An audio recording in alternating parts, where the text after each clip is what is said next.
Welcome back everyone. In today's collection video, I'm going to be talking about titanium knives.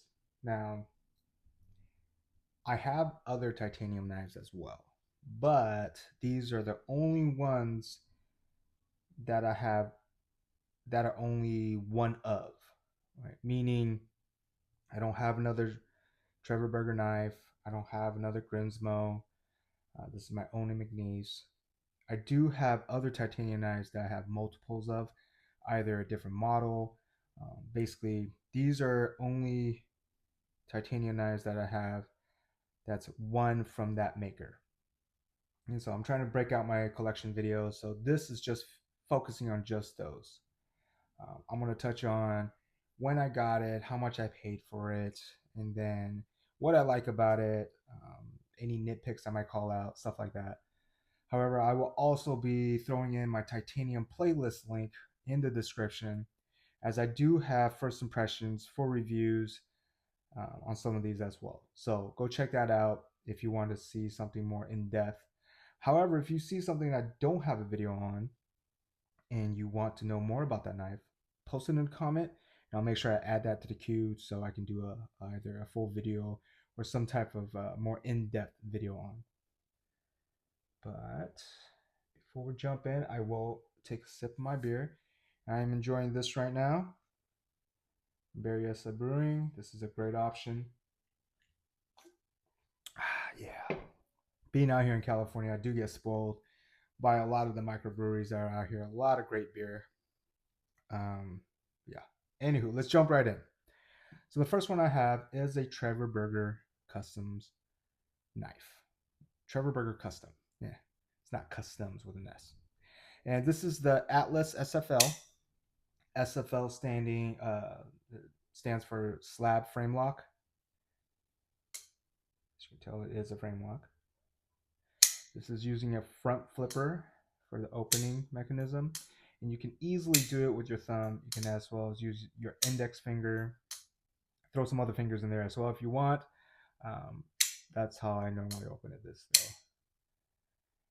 It's got a great smooth titanium texture to it.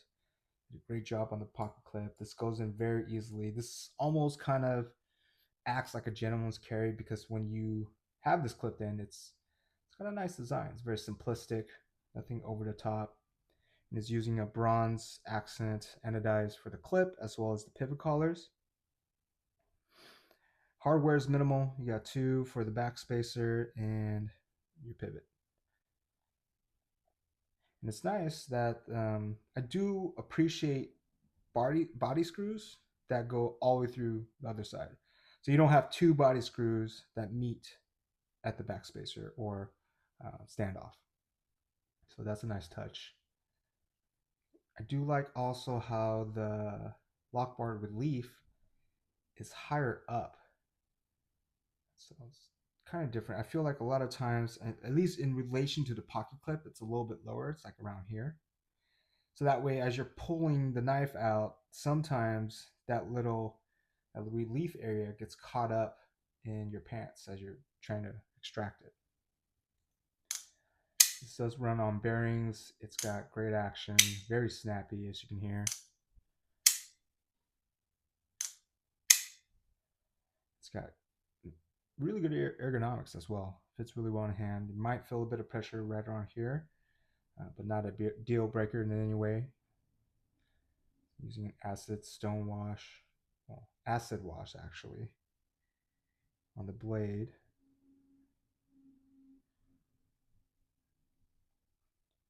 I don't recall the steel, so let me check that out real quick.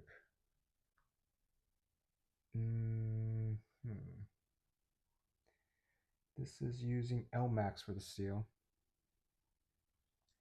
And so I picked this up, let's see, late June of 2021, and I did pay $660 for it. A little pricey, but when you get into customs, mid-techs, high-end production, whatever you want to call them, you know, that's about the price point. And this is Trevor Burger is a South African knife maker.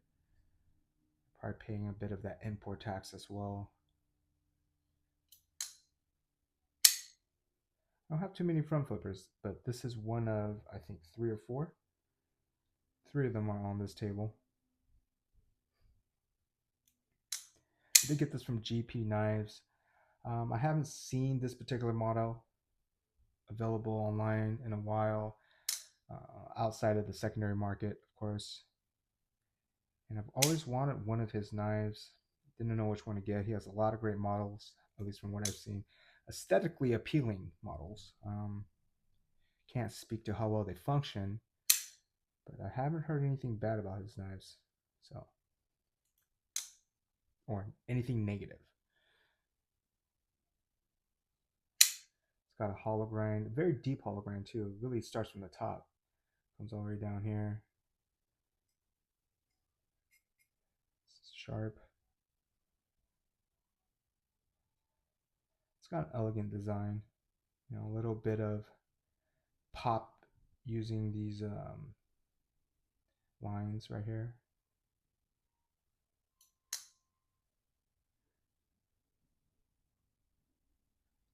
All right. Next, we have a CCC Viper. This one I picked up from Blade Forums. And let's see, I got this late October of 2022. And I got it for $540. I think at that time, a new one would have been about $7. But the last time I checked,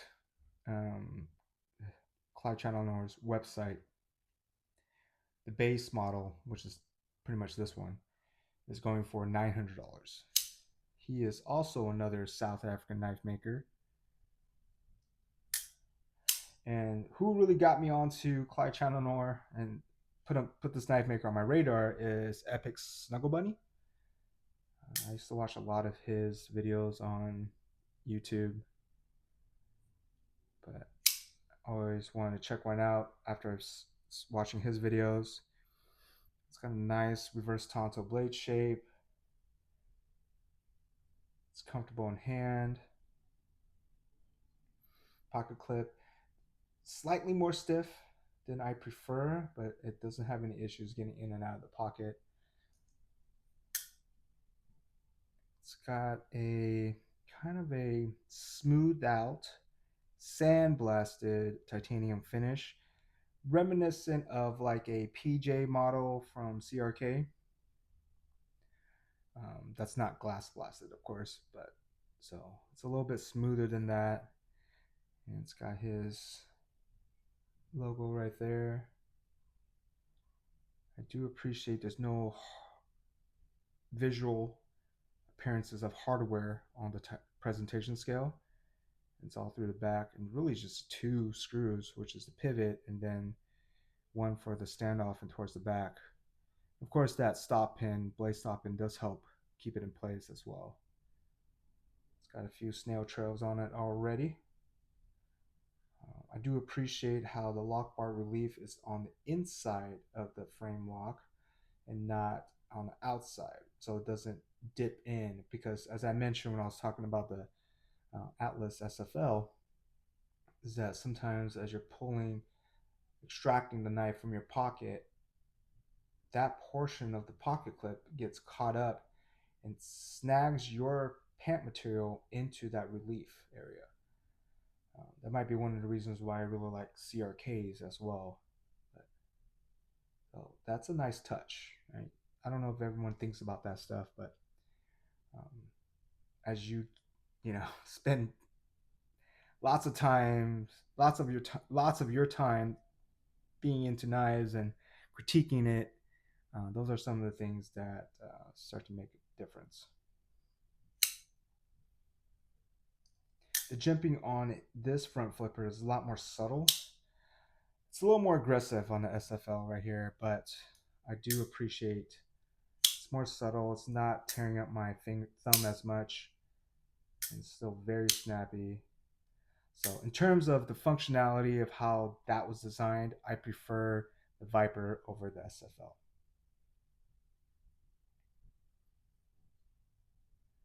Yeah. I believe he has other steel options, possibly other blade shape options. Yeah, I do like this one.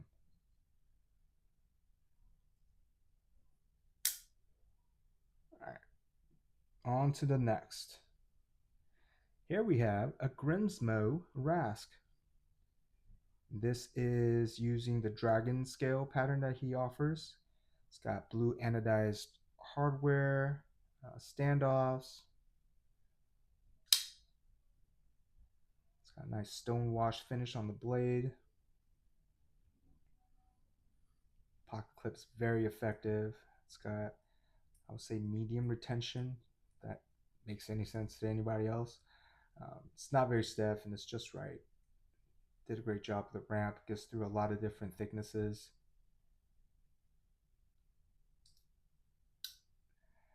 That is the coolest thing about this knife. Hopefully that doesn't offend anyone. But that's the most hydraulic close I've ever seen on any knife I've ever came across. I mean, typically, from my experience, either the knife guillotines downwards or it doesn't fall shut like that.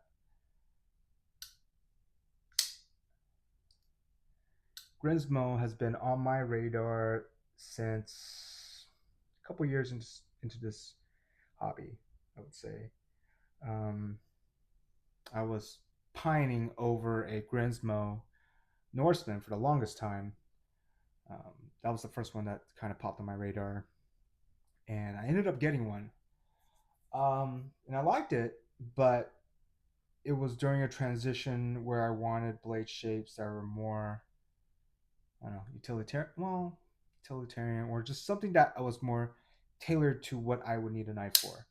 And this has a very simplistic blade shape, and it slices really well. So I really like this one. I can't. This is still in my collection. But the Norseman, I ended up getting rid of it because I realized it wasn't really serving the purpose I needed it for, and that for me was a guillotine drop shot. It had such a heavy blade on it. As soon as you release the lock bar, it would shoot right down. You know, it's not a big deal. Once you've handled knives enough, you're not really going to cut yourself with it. But it does guillotine shut. This one has so much more hydraulic action on the closing. Still very snappy. Almost impossible to fail on deployment.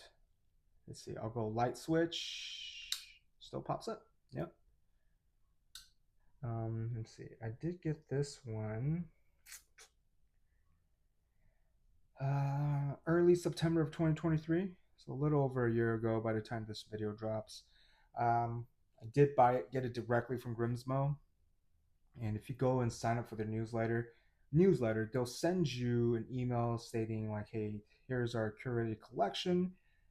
You get your little password, a link. So you hit the link, enter the password that they provide you in that email, and you're allowed to shop the collections that they've made, whatever's available at that time. And I did end up paying $1,015 for this, so very pricey. I mean, on the secondary market, you could probably find this for $800 to $900, possibly less. And while gold isn't my first choice on knives, this is the only one I have that's gold anodized. I really wanted one with the dragon scales on it. And so, yeah, I pulled the trigger on this one.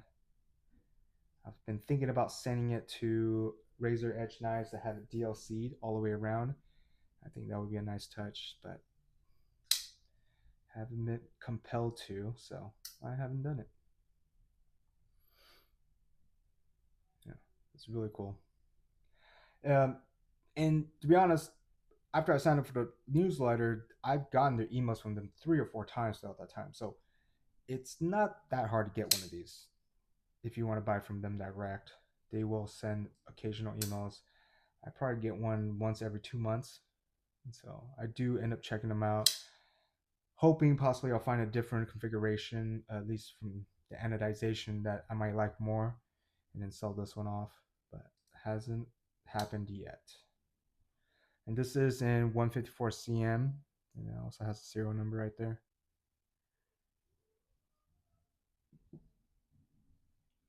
All right, next up we have a Laconico Knives semi-custom Jasmine.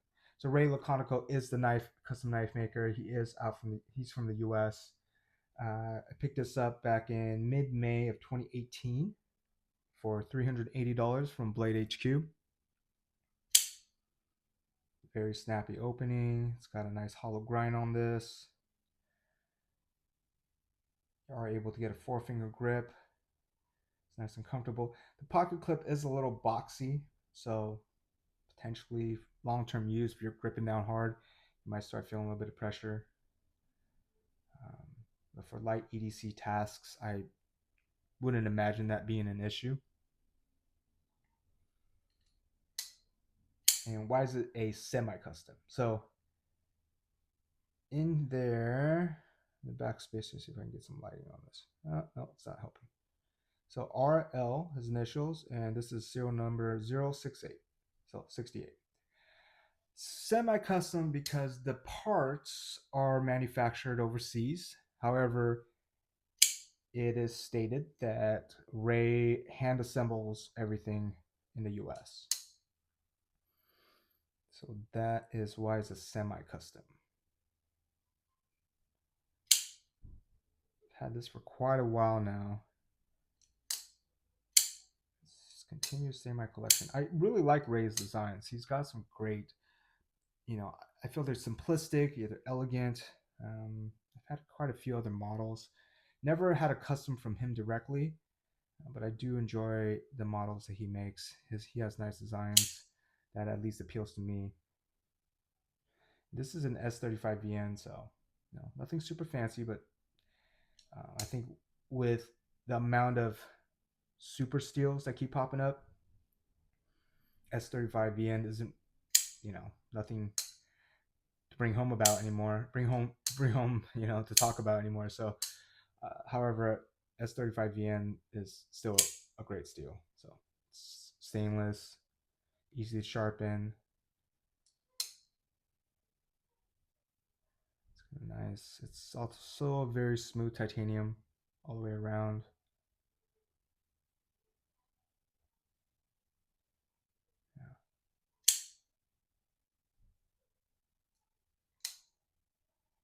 Okay.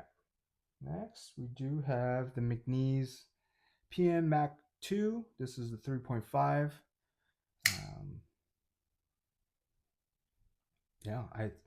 I've wanted these for quite a while. It actually ended up, this is actually the second time I ended up with this knife. The first time, I don't know, something about it I didn't really jive with, and I ended up selling it. But people's tastes change throughout time. I know mine have, at least. I got this in December of 2023, so a little over a year ago. Ended up paying $585 from DLT. I had some points. I mean, you got to take into account of I probably had like $30 to $40 off because with tax, this thing definitely shot up. But yeah, the retail price for this was $595. So these typically come on bearings. I wanted to switch it up, so I went and got Skiff fixed washers, and so these are not running on washers. And what I appreciate about that is that it's very smooth opening. My experience with a lot of bearing pivots is that as soon as you try to slow roll it, if it has thumb studs or it's has a thumb hole, it pops up, like it jumps once it overcomes a detent and just doop. Once you get on washers, it's a lot more smooth. You can have more control as you're opening it. It doesn't flick out that great anymore, but it's not really a big deal. I enjoy rolling out my knives now. Unless it's a Spyderco, then yes, Spidey flick it. But this is using a atomic green for the anodization. It's got a jigged pattern on the scales, titanium, obviously. And I have put this to use. You'll see a lot of, I don't know if you want to call those scratches, but it's kind of got like a rough stonewash on it, but it's taken some of that off from use. And story time. So when I got this from DLT, This clip, which still now does swivel back and forth. Yeah, you see that? However, when I got it from DOT, the clip screws would not screw all the way through. So they came to a point it would just free spin. So I hit up McNees, Jonathan McNees, and I reached out to him. I told him what was going on. And he's like, well, you can send it in. I can take a look at it, or I can send you some clip screws. So he sent me some clip screws. That's what I opted for. It's much better because these clip screws at least screw all the way through where it does tighten against the clip and hold it towards the handle more. However, as you can see, it still moves. Now, the reason why I think it does that is because the jigged pattern is throughout the handle. So even on the clip side, there's these little grooves and different elevations in the handle. That doesn't create a smooth touch point for the pocket clip to sit flat against. And I believe that's what's causing it to not be stationary. I just haven't been bothered enough to want to send it in. And as just want to make it very clear that Jonathan McNees did offer to have me send it in to him, that he would fix it up. I just, I appreciate that. I don't know, call it laziness, or it just hasn't bothered me enough to want to send it in. I carried it recently and it's fine. It's no biggie, but yeah, not a very heavy retention on the pocket clip either, so you should be able to get through most. Well, the ramp isn't very well. It's good enough ramp, but so it's easy to extract. I like it, and I made a YouTube short talking about how the blade to handle ratio is very well done on this. Because if you want to look, there's the handle, there's a blade, and there's the handle. So maybe like a quarter to maybe a third of an inch difference. So it's got a really good balance on it, in my opinion. This is in magna cut steel, made in the US. Next up, this is an Olamic Wayfarer 247. And I have had this for the longest. This might be the longest running holder in my collection. Well, one of the oldest, at least on this table. This I got back in late December of 2016, and I paid $495 from Blade HQ before they started charging tax. So $495 without tax is a huge difference. Most places you're thinking about, 6 to 9% tax. So definitely save some money before they start charging tax. A lot of these online retailers. This has a very reliable flipper. I've never gotten it to not deploy. It does run on bearings. I did ended up switching out to skiffs bearings. It really locks in place. This little hook towards the bottom, the way it's curved. It's comfortable in hand. It gives you a very angled saber grip. So your knives is almost piercing action. What I like about Olamic is that even though they have a unique pivot, meaning it's not a Torx or any type of common bit that you can get, they include the pivot tool. So I really appreciate that. What I never understood is why, especially when a high-end mid-tech, anything over $300-$400, like you're buying a knife, you can include the pivot if unless I'm understanding it as, hey, we don't want you to work on our knife. If you have some issues, send it back to us. Okay, cool.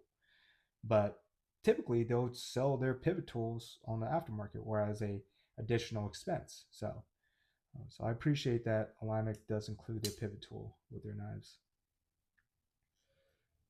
As stiff as the clip is, since it uses I believe it's a ceramic ball, it glides in and out of the pocket fairly easily.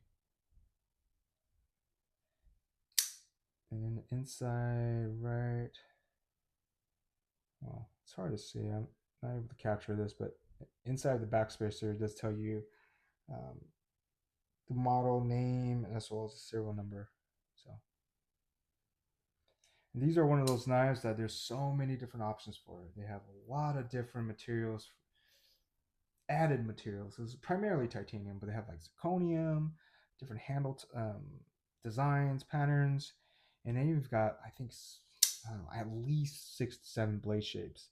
This is just in the drop point, but they've got sheep's cliff. They've got so many Tonto. I want to say clip point.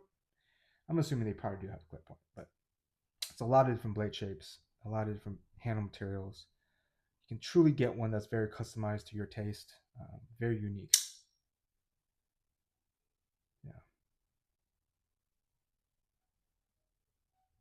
This is probably more of a plain Jane version when you think about it, but it's got the holes and it's kind of a light bronze finish.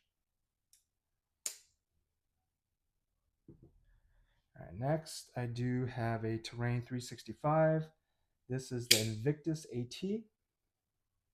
And let me just see. I'm using my right hand to scroll through a data file, basically. Oh, I think I listed this as PDW. Okay. Yep. And I got this one late May of 2020, and I picked it up for $320 off Blade Forums. Actually, a buddy of mine who, close friend of mine, he ended up helping me get this. But this uses Terravantium for the steel, which is almost I believe it's a proprietary steel for Terrain 365, or as well as PDW uses it, which is Prometheus Design Works. The thumbstud has tritium in it, so I'm gonna try to heat it up real quick, see if I can get it to glow. A little bit, not much. Yeah, if you use it when it's in light, these will glow. It's got a nice little design, pretty lengthy pocket clip. This runs on bearings as well. I've had this for a while. This was the first knife I sharpened on my Precision Work Sharp Adjust, and I did a horrendous job on it, to be honest. I really didn't know what I was doing. And as I got higher in the grit, I just kept going back and forth, and yeah, it looks really bad. So pardon the sharpening job on this. I'm just waiting for it to get a little bit more dull so I can redo it. That way I don't waste any steel. I like this, the Terravantiums to be fully stainless. So it's meant, the AT in the name, Invictus AT, is all terrain. So you can definitely bring this with you in all different weather conditions. That's what it's designed for. It's comfortable in hand. There's a lot of versions of this as well, different handle materials, carbon fiber, micarta. Yeah. I like this. Let's continue to stay in my collection so far. All right, next up we have the Prince Customs Protean. And let's see, I picked this up in mid-May of 2024. And I got it for $725. This was direct from Prince Customs website. Princeton Wong is the custom knife maker for this. And there's a lot to like about it. It gives you a 4-finger grip. It's very comfortable in hand. It's got a nice hollow grind to it.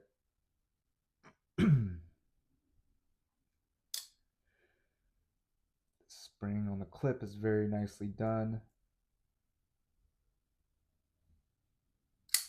One of my favorite components of this knife, though, is the detent ramp that he has on it. So it makes the closing feel very smooth,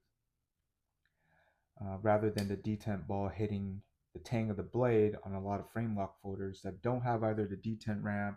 Well, technically it still hits the tang of the blade, but this one just has a smooth transition, which I appreciate. Yeah, for instance, if you were to take a look at, take a look at the Wayfarer 24/7. As soon as it hits it right there, that's when the detent ball contacts the tang of the blade. This also has a detent ramp, but it's not as smooth of a transition as the Protean.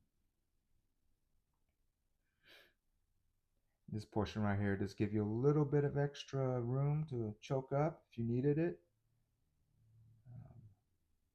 Feels like it was more designed to be kind of like a sharpening choil, hybrid sharpening choil. And when I was talking about the McNees, how after I swapped it to washers, it's more of a smooth transition when you open with the thumb studs. Now, when it's on bearings, you're going to get that little pop where it jumps as soon as it overcomes a detent. Since it's on bearings, it does have a little bit of a jump rather than a smooth opening. Just something to note, not good or bad, positive, negative. That's great action though, especially if you are a spidey flicking knife enthusiast. He's got some new patterns out too. This is one of the older ones. I think this is number 42, but I'm not sure what number he's up to now. But he has a knurl milling design. He also has a new pivot pin on some of his recent models. I haven't seen the Plain Jane out in a while, but I think he did a Zerd blasted version of this. And I picked this up off his website. He does kind of a limited drop, but it's frequent. So I think there was only 5 released at the time when I picked this one up. But he does frequent drops, probably once every other week or so, or once or twice a month. Yeah, it's nice. I have a comparison video to this, to the Oz Rosie. And it's a different knife, obviously. You can just tell by the aesthetics. But it feels like a lot more knife than it really is, because I think the cutting edge is under 3 inches. But it feels the hand nice, and it gives you a lot of control. Yeah, it's a great option if you're looking for something on the higher end.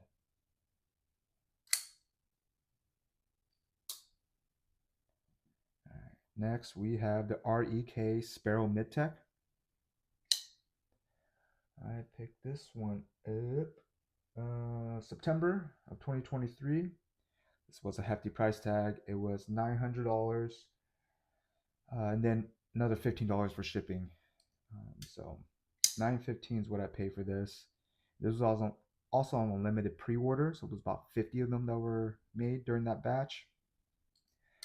I've heard rumblings on the Blade forums, about people wanting or asking Josh to do another run, but he's uncertain if he has enough demand to be able to do that. I have a unboxing video of this that talks about, well, that includes a link to his YouTube video where he goes into detail about every component of this knife, the thought process that went into it. So every bit of this knife had an exact specific reason why it was created the way it was. And he also borrows the detent nub from Brian Nadeau, which you'll see on the next knife when we get there. Well, you won't see the detent nub, but I'll talk a little bit about it more right here. And Josh he does a lot of work on reblades. So he's rebladed the PM2. He's done reblades for the 940. A few other ones too. I think he did one recently for the Spyderco Shaman. He has amazing grinds. I have quite a few of his fixed blades, but this is the only folder that I have from him. The jimping on this portion, The jimping for the front flipping is very subtle, so it won't tear up your thumb or your finger.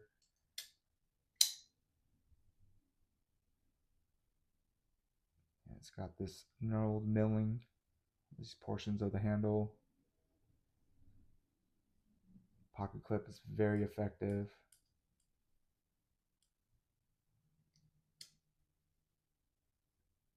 This one of the more expensive knives in my collection, I would say.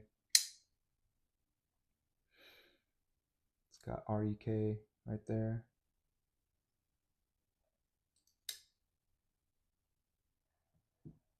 All right, next up we have the Sharp by Design Evo Typhoon. This is Brian Nadeau's design taken from his Typhoon model. And this is manufactured by REK. I believe it's the first manufactured model from his lineup. This dropped November. It's been a while for this one. Let's see. November of 2028, and I picked this up for just under $300 as a pre-order. This one has a knurled milling as well. It's got a hollow grind. He calls this the American Tonto. So rather than a rounded edge right here, it's a straight edge. It's got his initials on the flipper tab. And so back to the detent nub, rather than having a detent ball, it's incorporated into the lock bar insert.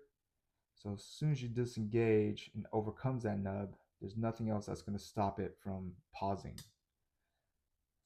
This makes it very smooth, because you have some frame locks where as soon as that detent ball clicks the tang of the blade, it stops. I do enjoy a frame lock that eliminates that. Just creates a more enjoyable experience closing it.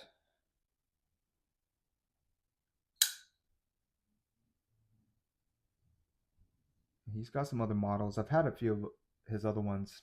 I've had the Apex, the Mini Tempest, but I've kept this one only. I would love to get a hold of one of his customs one of these days, but they're so far out of my price range, because he also do auctions on his knives, and you'd be surprised. No, maybe not surprised, but there are people that are willing to pay a pretty penny for his knives. I don't foresee this leaving the collection anytime soon. REK did an amazing job on this.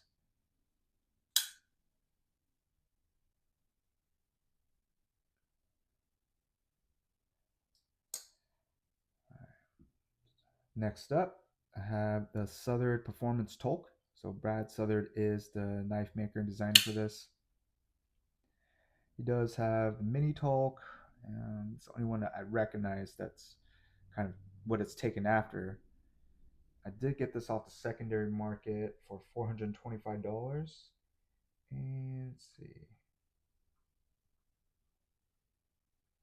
Pardon me, I'm scrolling through my list just to confirm. Yeah, I got this in September of 2020. Comes in CTS XHP for the steel. Pocket clip is a little bit stiff, but you can always adjust that, especially when it's titanium. It's easier to kind of mold and bend. It's got a nice stone wash finish. The backspacer is typically not how it comes. It has standoffs instead, right here and right here. But when I picked it up off the secondary market, the backspacer came with it. The anodization on this thumb stud is starting to wear a little bit. What I like about this knife is that it's very easy to open it with the thumb stud, as well as the flipper tab. The flipper tab has a bit of aggressive jimping on it sometimes, so at least you have the option of using the thumb stud. I don't think these are being made anymore. At least I haven't seen them around.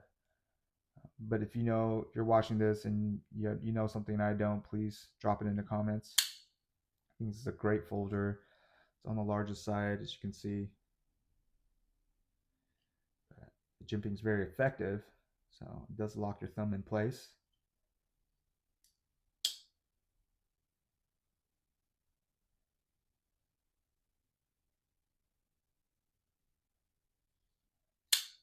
Would love to try out one of his mini Tolks, but so far haven't found one that I wanted.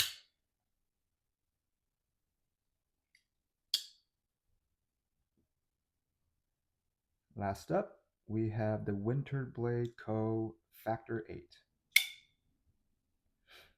I got this late October of this year, 2024, and this was $425, and then there was $1.50 for shipping. Excuse me. This is basically the bigger version of the Factor, which has multiple batches by now, and I believe I read that the B4 is coming out. Very fidgety knife. It uses a lever switch for closing, but it doesn't function in any way like a button lock, because if you pull it down, the blade does not come out, and it's held together by a magnetic detent. So you can see there's a magnet right there, and also on the other side. You can also open it using the lever switch.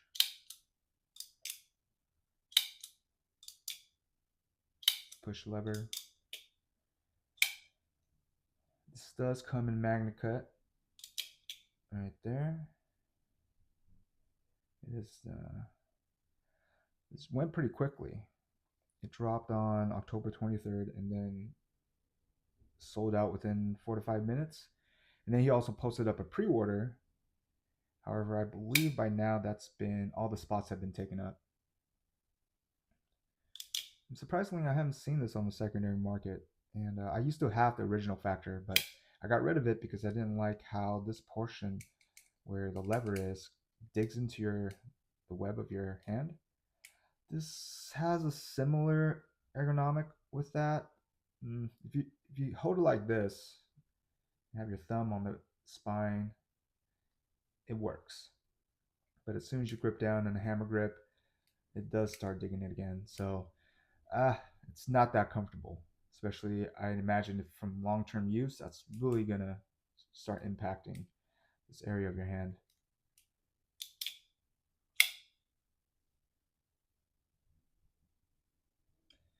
It is a beautiful knife, though. I really like it. It's very innovative too.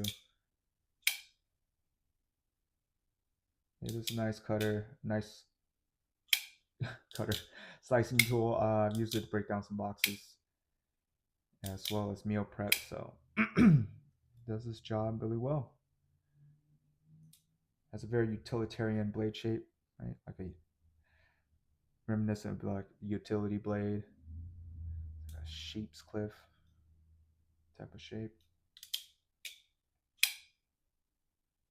Well, actually, it's almost like a large reverse Tonto. And you can see actually the grind, well,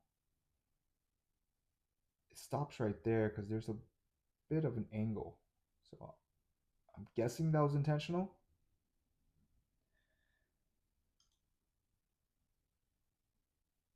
Definitely, if you choke up on the finger twirl area, then you won't have the issue so much right there. Won't really dig into your hand.